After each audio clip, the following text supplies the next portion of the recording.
இன்றைக்கி இந்த வீடியோவில் எப்படி இந்த கொஸ்டினை சால்வ் பண்ண போகிறோம்னு பார்க்க போகிறோம். இந்த கொஸ்டினில் என்ன கொடுத்துருக்காங்கன்னா, what will be the ratio of SI. Ratio of எஸ்ஐன்னா என்னன்னு கேட்டிருக்காங்க. Ratio of SI earned by certain amount வந்து சேமாக இருக்குது, அதனால எந்த பிரச்சனையும் இல்லை. ரெண்டுமே சேமாக இருக்குன்னா கேன்சல் ஆகிடும். அட் சேம் ரேட் ஆஃப் இன்ட்ரெஸ்ட்டும் சேமாக இருக்குன்னு சொல்கிறாங்க, அதனால் இதை எடுத்துக்க தேவையில்லை.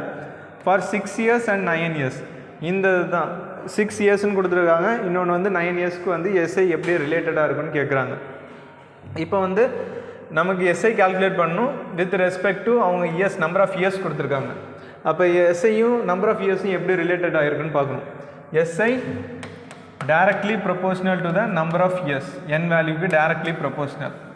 அப்போ ஈஸியாக கால்குலேட் பண்ணலாம். SI simple interest of first one by simple interest of second one is equal. அப்போ ஈக்குவலாக இருக்கும் n1 number of years of first one by number of years of second one.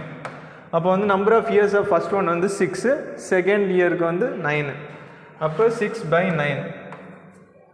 அப்போ 3 டேபிளில் கேன்சல் பண்ணலாம். 3 2s are 6, 3 3s are 9.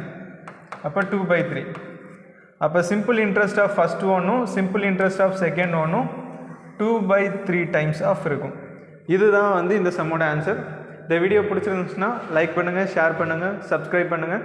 அதுக்கப்புறம் Instagram சேனலை மறக்காமல் follow பண்ணுங்கள். தேங்க்யூ.